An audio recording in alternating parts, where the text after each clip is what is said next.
Karibu wapendwa wetu kwa kuweza kufuata tena video yetu.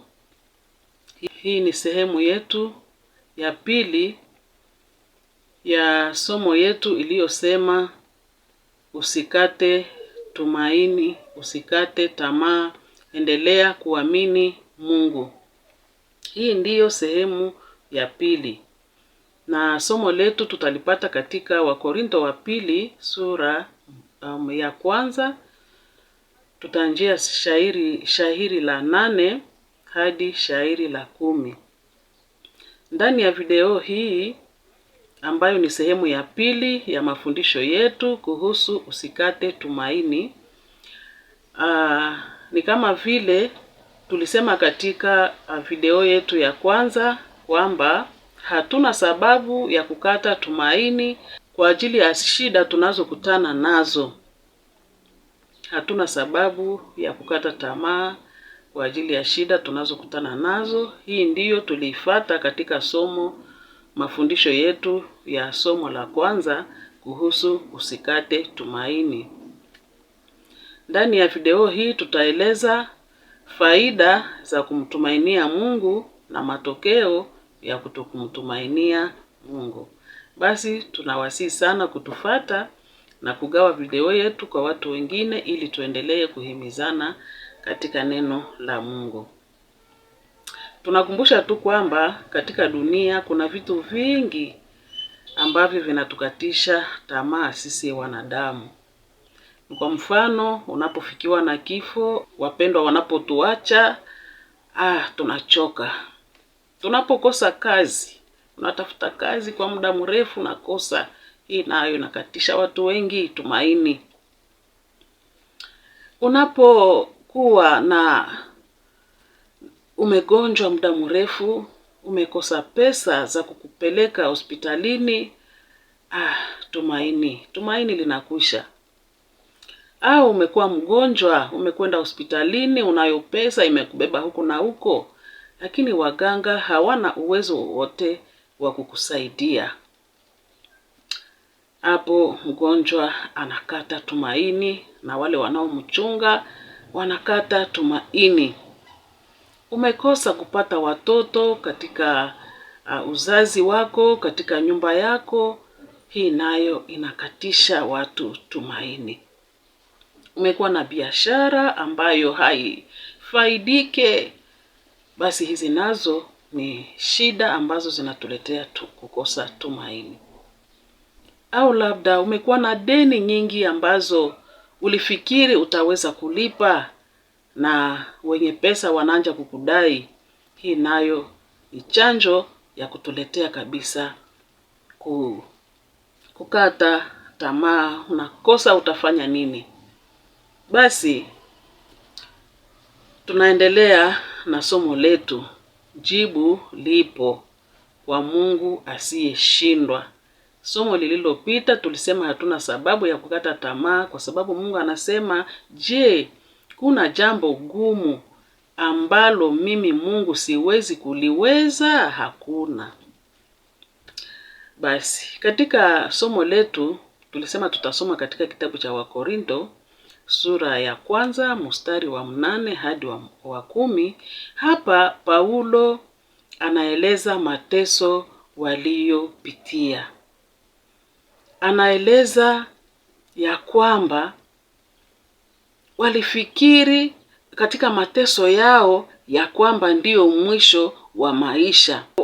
Na alipenda kutoa ushuhuda huu ili atushirikishe sisi kwa mateso ambayo walioyapata, ambayo ilitaka kuwakatisha tamaa ya kuishi. Sawa vile nimesema, kuna vitu vingi ambavyo vinakatisha tamaa ya kuishi. Walikuwa wameona kifo. Paulo, wakati walikuwa wameona kifo kimekaribia, wakasema tumtegemee Mungu anayefufua watu, tusijitegemee sisi wenyewe. Tusijitegemee sisi wenyewe. Mungu ambaye alituokoa ndani ya mauti, namna ile atatuokoa na atatuokoa tena. Tumtumaini ya kwamba atatuokoa tena. Hii ndiyo inayosemeka katika shairi hili ambalo tulilisoma katika Wakorintho. Faida ya kumtumainia Mungu. Hatuwezi kumtumainia mtu tusiyemjua. Na hii ndiyo siri ya kujifunza kumtumainia Mungu. Je, unamjua kwanza Mungu? Tumjue kwanza Mungu ni nani. Jua kwamba Mungu ni muumba wako. Jua kwamba Mungu anakupenda. Jua kwamba Mungu ana mpango mzuri kwa maisha yako. Mungu anataka siku moja uishi naye milele. Na hapa unapojua hii, basi utasimama na utamtumainia. Sababu hauwezi kumtumainia mtu ambaye usiyemjua. Mungu ndiye aliyekuumba. Mungu ndiye anaacha unaishi mpaka leo. Kumtumainia Mungu inaondosha woga wetu. Sababu sisi watu tuko wenye woga.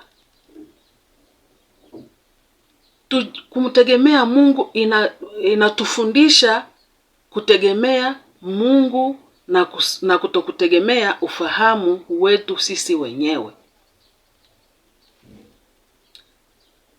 Paulo alisema, wakati tulitaka kufikia kifo, tuko katika safari, tunakutana hapa kabisa ni mwisho wa maisha yetu. Wakasema hakuna tena cha kufanya. Hapa tumtegemee Mungu, tusitegemee tena uwezo wetu sisi wenyewe. Hata katika Zaburi ya 36, shairi la 3 na la 4, linasema, siku ya hofu yangu nitakutumainia wewe, kwa msaada wa Mungu nitalisifu neno lake. Nimemtumainia Mungu, sitaogopa. Mwenye akili atanitendea nini? Mwenye mwili atanitendea nini? Ule ni mtu ambaye anayemtumainia Mungu. Yule ni mtu ambaye asiyetegemea ufahamu wake mwenyewe. Kwa sababu inawezekana unaweza kuwa na vitu, unaweza kuwa na mizozo na watu wengine, unaweza kuwa na woga wa kuogopa watu kwa sababu watakutendea vibaya. Lakini anayemtegemea Bwana anasema, Mungu ndiye msaada wangu, na ni kwake ndiko nitategemea. Kutumainia Mungu inakupatia ushindi juu ya adui. Na adui wa kwanza wa mwanadamu ni Shetani. Huyu Shetani anatuma watu wake, anatuma pepo zake kwa kuja kutuzuru na kutuletea matatizo. Alafu Luka sura 10 mstari wa 19 mpaka wa 12 nasema, tazameni nimewapa mamlaka kukanyaga nyoka na nge na uwezo wa yule adui, wala hapana kitu cha kuwazuru ninyi kabisa. Lakini msifurahi hii sababu ya kuwa pepo wachafu wanawatii ninyi, lakini furahini kwa sababu majina yenu yameandikwa katika mbingu. Yeye anayemtumainia Bwana, yeye anayemtegemea Bwana anapata ushindi. Sababu Yesu ametupatia uwezo, ametupatia mamlaka ya kukanyanga nyoka na nge. Ina mara sisi wanadamu tunasahau hii. Wakati adui anapokuwa mbele yetu tunasahau na tunatetemeka. Lakini tulishike neno la Mungu na tulizingatie katika maisha yetu. Tulitumikishe. Yesu ndiye alisema ametupatia hiyo mamlaka. Kila kitu ambacho adui anachokileta mbele yetu tuna mamlaka ya kukikanyanga kwa uwezo wa Yesu ambao ametupatia. Kwa nguvu yetu sisi wenyewe hatuna. Sababu sisi watu tunawoga tu ndani mwetu. Lakini kwa mamlaka ya Yesu Kristo tunaweza. Na kama tumeweza kitu, Tena anatuambia ya kwamba tusifurahi sababu ya kuweza kitu fulani. Hata kama pepo zinakutii, zinaondoka unapozikanyaga, unapozihamakia zinaenda, usifurahie ile. Lakini kitu ambacho kinaweza kuacha tufurahi ni kwa sababu majina yetu yameandikwa katika mbingu. Jambo lingine ambalo ni faida ya kutumainia Mungu, tunapomtumainia Mungu anatutia furaha ya ndani kila siku. Hata kama unaweza kufikia kupita ndani ya majaribu mengi, una furaha ndani yako na una amani ndani yako, sababu unamtegemea Mungu na unajua ya kwamba ni Mungu ndiye anakuwezesha na atakuwezesha tena. Zaburi ya 84 shairi la 12 nasema, Bwana wa majeshi, heri mtu anayekuaminia, na hakuna mwingine anayeweza kupata hii heri. Hakuna mwingine. Usipomtegemea Mungu hauwezi kupata ile heri ndani ya maisha yako. Jambo lingine ambalo ni faida ya kumtegemea Mungu, tunapomtumainia Mungu tunapata ushindi juu ya wasiwasi. Unajua wakati unapokuwa na oga ndani ya maisha yako na ukidumu ndani ya hii oga, unaanza kuishi sasa maisha ya wasiwasi, anxiety. Na hii wasiwasi inakuletea mambo mengi mabaya ndani ya maisha yako. Lakini kama unamtegemea Bwana utapata ushindi juu ya hii wasiwasi, sababu ataongoza mapito yako. Ataongoza unayoyapitia na utakuwa na afya kwa mwili wako. Hata kama unapita ndani ya majaribu mengi, lakini afya ya mwili wako utakuwa tu na afya, haitazorota. Kuna nyakati unaweza kupita katika majaribu ambayo wewe mwenyewe unajua ni shida kabisa kubwa, lakini watu watakwambia siku hizi kabisa tunakuona uko vizuri, ijapokuwa unajua kwa ndani unakuwa na magumu, sababu unamtumainia Mungu. Mezali 3 sura ya 5 nasema, tumaini Bwana kwa moyo wako wote, wala usitegemee ufahamu wako mwenyewe. Katika njia zako zote umukiri yeye, naye ataongoza mapito yako. Usiwe mwenye hekima kwa macho yako mwenyewe. Ogopa Bwana na kuacha uovu, itakuwa afya kwa mwili wako na mafuta kwa mifupa yako. Ni neno la Bwana. Faida ya kumtumainia Mungu. Hivi hata kama unapita katika masumbuko ya dunia, tegemea Bwana, sababu unapomtumainia una faida. Hata ni faida kwa mwili wako. Uamuzi wa kutumainia au kumtegemea Mungu ni lazima tuufanye kila siku. Kila siku ukumbuke kumwambia Mungu, wewe ni nani katika maisha yangu. Kumbuka kumwambia Mungu, Mungu ni wewe muumba wangu. Mungu ni wewe unanipenda. Mungu umenitendea pia jambo hili na jambo hili. Kumbuka kumwambia ile. Kama Mungu aliumba kila kitu kizuri kwenye dunia kwa ajili yetu sisi wanadamu, anaumba maji, anaumba miti, anaumba milima, anaumba samaki, anaumba nyama zote. Hii yote ni kwa faida ya mwanadamu. Pia unapopita katika shida, ikiwa unamtegemea, ana uwezo tena wa kukuumbia vitu vipya ndani ya maisha yako. Umwambie merci, asante kwa ile ambayo umenipatia Mungu. Leo ninapita ndani ya majaribu, lakini jana ulinilisha. Na leo hata kama ninakosa chakula, ninajua Bwana una uwezo wa kunipa chakula.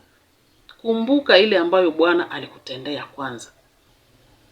Unapomtumainia Bwana ni lazima pia umpatie Mungu moyo wako wote. Kwanza katika maombi. Kila siku usikose kumuonesha Mungu mambo yako yote katika maombi. Lakini pia katika matendo yako. Mara woga unatufikia wakati tumebeba sisi wenyewe Wakati tunaanza kujitegemea, hakika woga utafika. Na wakati woga unafika ndani yako, ujiulize mara moja, ni kitu gani ninaogopa? Sababu woga ni dalili zinazotuonesha kile ambacho hatujaweza kuachia Yesu, kile ambacho hatujaweza kumupatia akichukue, akibebe au akitatue. Mfano, ninakuwa na deni, ninafikiri nitalipa, lakini mahali nilipokuwa ninafikiria nitalipa, sipate kabisa uwezo wa kulipa. Alafu ninaanza kuogopa, nasema sasa nitafanya nini? Lakini kwa ile wakati unapobeba hii shida, woga unakuja na wasiwasi itafata. Utaishi maisha ya kuogopa hasa watu. Lakini wakati unapojua umekosa, tena fika mbele ya Mungu kwa maombi, unamwambia, Bwana Mungu, nina deni na ninahitaji nisikosee mtu huyu. Bwana, unisaidie kuilipa. Hii ni kumtegemea Mungu. Tuone basi matokeo ya kutokutumainia Mungu. Tujue ya kwamba tunashindwa kumtumainia Mungu kwa sababu hatujue kwanza kama yeye ni nani. Kuna wakati tunasahau hata uwezo wa Mungu anaokuwa nao. Halafu kuliko kuweka tumaini yetu kwa Mungu, tunajitesa katika kufikiri, katika mawazo, na hii mawazo mingi inatutesa, sababu mawazo ni hatari kwa mwili wetu. Unapofikiri mingi, hauna jibu, hauna suluhisho. Mawazo mengi ni hatari kwa mwili wetu. Na ile mawazo mengi inaandaa mwili kukabiliana na changamoto nyingi sana. Unapokuwa na mawazo mengi juu ya jambo fulani linalokutesa, ujue kwamba moyo wako unaenda mbio sana, utapiga mbio sana kuliko kawaida.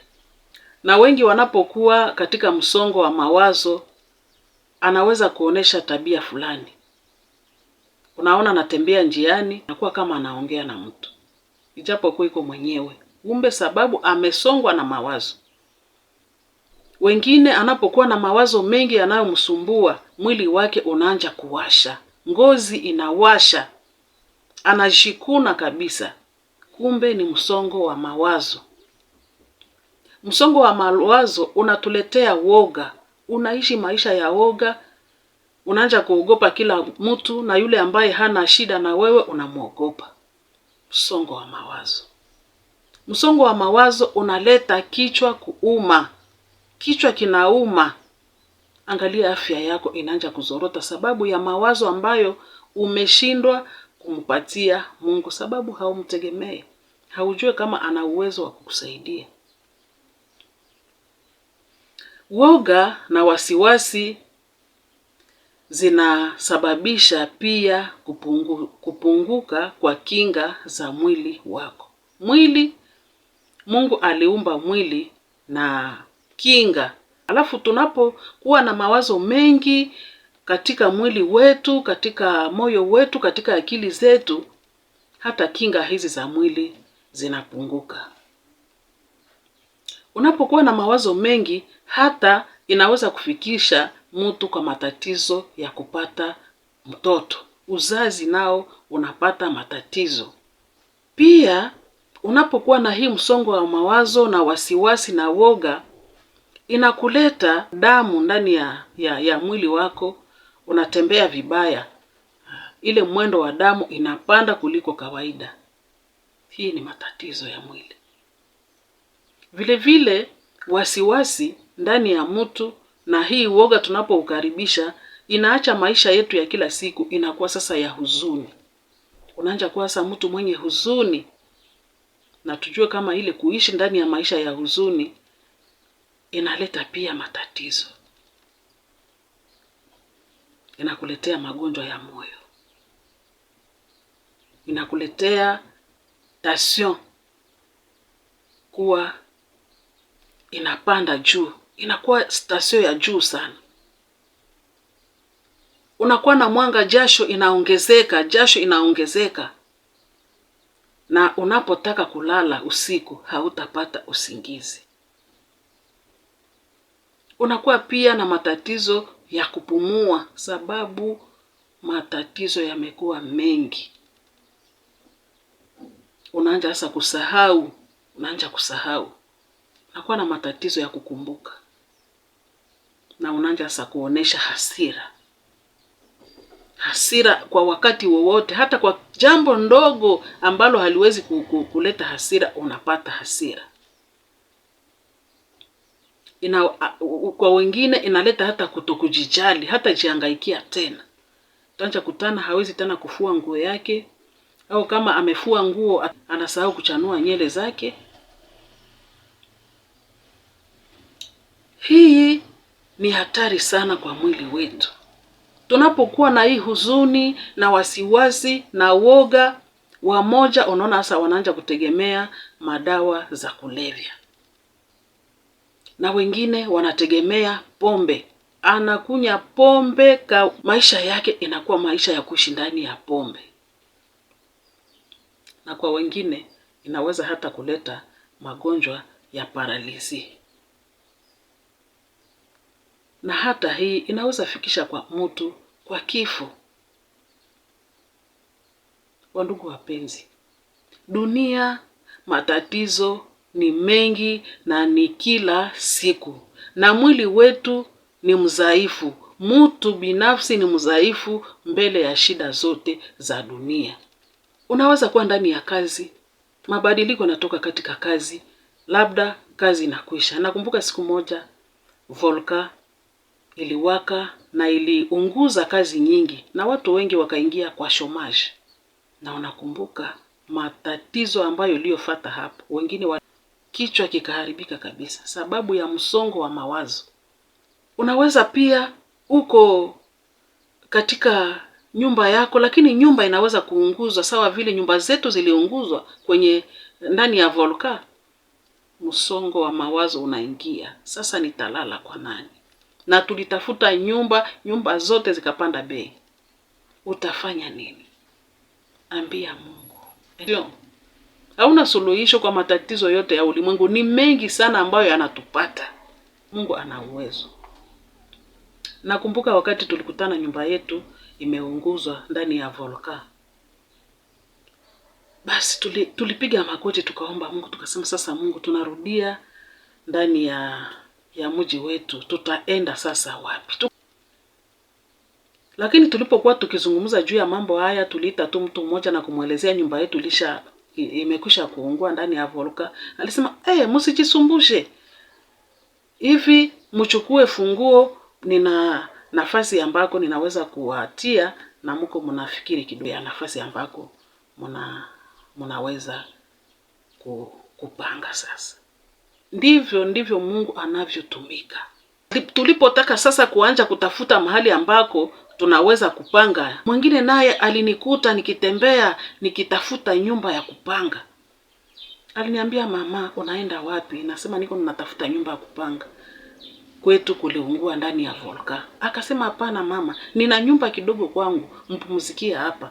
Na Mungu unaona jinsi Mungu anavyofanya. Ndivyo Mungu anavyotumika. Mahali ambako ulikuwa haufikirie kupata kitu, Mungu anafungua njia. Na kupitia video hii ninabariki hawa wote ambao walitusaidia wakati nyumba yetu ilipoungua. Matatizo yanafika kwa kila mtu ndani ya dunia. Kuna mmoja ambaye tunaweza kumtegemea, ni Mungu. Tusijitegemee sisi wanadamu. Hatuna uwezo. Tukijitegemea, woga utafika, wasiwasi itafika, huzuni itafika, na itatuingiza kwenye magonjwa mingi, na hata kichwa kinaweza kupanda wazimu. Mungu wetu ni mwema. Asante kwa wote ambao wanaosaidia wale wanaopita katika shida. Ni sababu ulimtegemea Mungu, ndipo Mungu anafungua njia mahali ambako hakuna njia. Wandugu wapenzi, hatuwezi kupambana wenyewe na shida zote ambazo zinakuwa katika dunia, sababu shida za dunia zinatuletea stress. Stress inafikia kila mtu. na ukasema utajitegemea, juu ya kwamba stress ina matokeo mengi ambazo tumetaja hapo juu. Alafu chagua kumtumainia Mungu kwa kila jambo.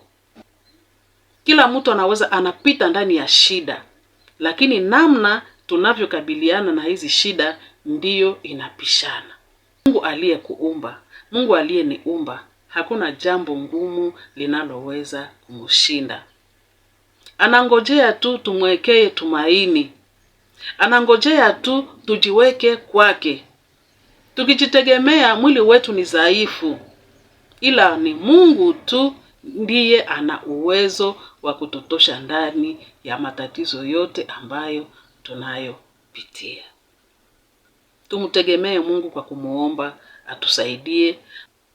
Katika wewe hakuna msaada. Unapotegemea Mungu, anaenda hata kugusa mioyo ya watu, na hao watu wanakuja kukusaidia kwa shida ambayo unayokuwa nayo. Huyu ni Mungu, ndivyo vile anavyotumika. Paulo alisema tumtegemee Mungu anayefufua wafu.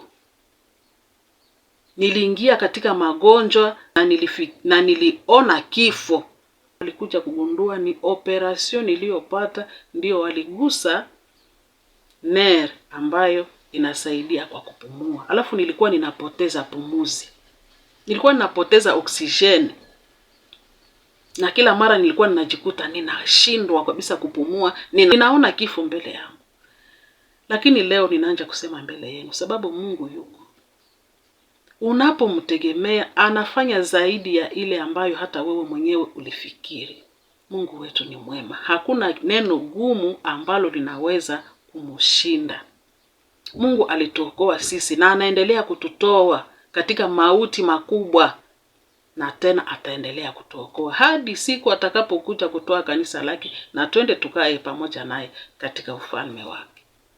Kuna faida ya kumtegemea Mungu, na kuna matokeo mabaya tunapotegemea nguvu zetu sisi wenyewe.